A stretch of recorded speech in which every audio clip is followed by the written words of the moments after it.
I've lived so much of my life like that Nelly Furtado song. I'm like a bird. I want to fly away. I don't know where my soul is. I don't know where my home is. Because life is hard. It's full of pain, uncertainty, and constant work, as Phil Stutz puts it. But also, and maybe mostly because I've not listened to myself, trusted myself, and just been myself. So I showed up a first-time burner wanting to be a really good burner, wanting to avoid judgment, to be tough and resilient, to contribute, and to be seen as a good person. I dove into all of it, initiation rituals, rolling around in the playa dust and whacking the playa gong, and being a good listener in camp conversations, and getting my playa bike in working order, all good things, but all while my little soul inside was freaking out and needing my attention and care. So lesson number 1, the desert is so inhospitable to life, so harsh, it requires me to shut up and listen to my little self. It put me flat on my back in my tent while everyone else was out there enjoying the art and the lights of the playa at night. I was dealing with my own shit and realizing that I am the only one who keeps doing this to myself. I am responsible for time and again not listening to what my body needs, not being a safe home for my soul to settle into. And now I forgive myself. I come back to taking care of my basic needs and letting myself be me. Thank God that lesson was in the first 24 hours. Otherwise, I'd have become a liability to the community rather than a contributor. There were plenty of those liabilities. Lesson number 2, the playa is a microcosm of life. There are predators. There are bad actors. There are those trying to get what they believe they're entitled to. Even those trying to help everyone else deal with their shit while neglecting their own. But the most of us were there trying to survive and help others do the same. And that was lesson number 3. We all have unique superpowers, all of us, and we need each other's superpowers. That's how we do more than just survive. That's how we really shine as our true selves.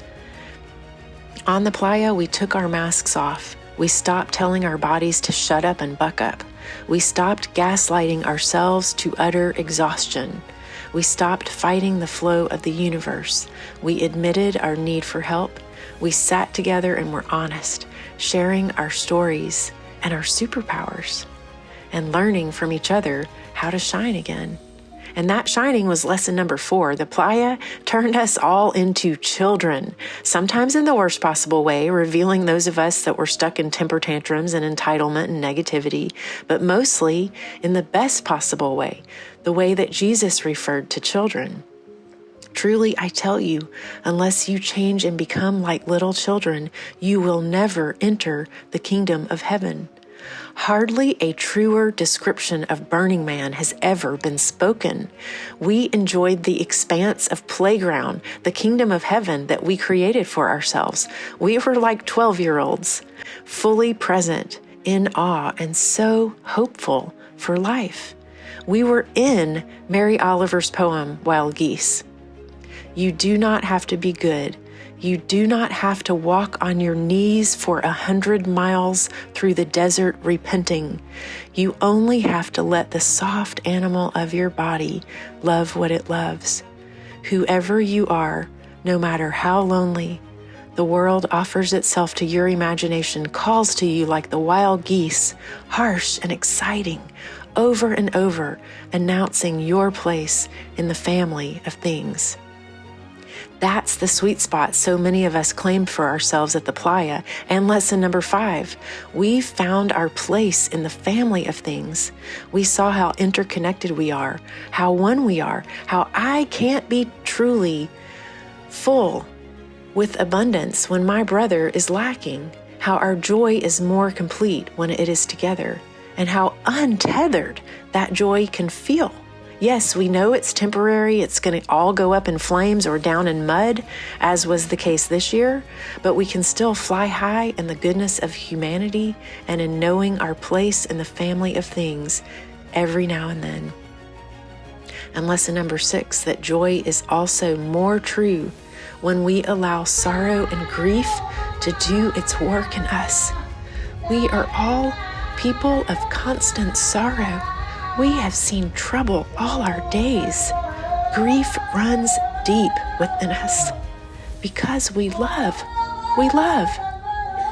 The temple testified to how deep and wide our love is and how capable we are of letting grief wash over us so completely we feel every breath will only be another wail. And this happened.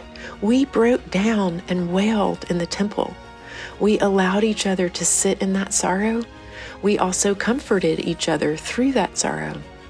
And somehow we stood and walked again with hearts bigger than we knew them to be, ready for the ride ahead. So that when the rain hit and the messiness of life became laughably extreme, lesson number 7, we accepted.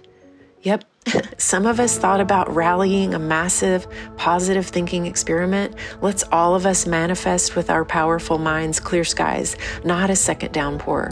But in the end, we heard the playa asking for us to trust and accept. I have lived so much of my life trying to avoid discomfort, trying to control my environment so that I won't collapse under my constant state of exhaustion. The playa taught me to trust and accept my own self, and that I can find balance between being proactive and being responsive so that I'm accepting and working with the universe in the flow of the family of all things. And lesson number 8, the playa, as the universe, does, in fact, give us more than we can handle. It gives me more than I can handle so that I can learn that I alone am not enough, that we are enough. We are able to handle all this universe gives us. There is no me alone. There is me with you and you with me. None of us had it all figured out, and none of us ever will. But that's not hopeless. That's beautiful and hopeful. That we're all still at it, not giving up. Lesson number 9, it's time for me to stop giving up.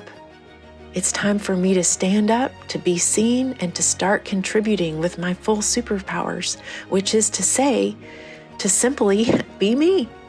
Does the world need another voice saying, hey, me, look at me? No, it does not. The playa, in fact, shut us all up. Shh. There you are. Like a mother quieting us and helping us feel safe in ourselves again. That's what she did. And that was lesson number 10.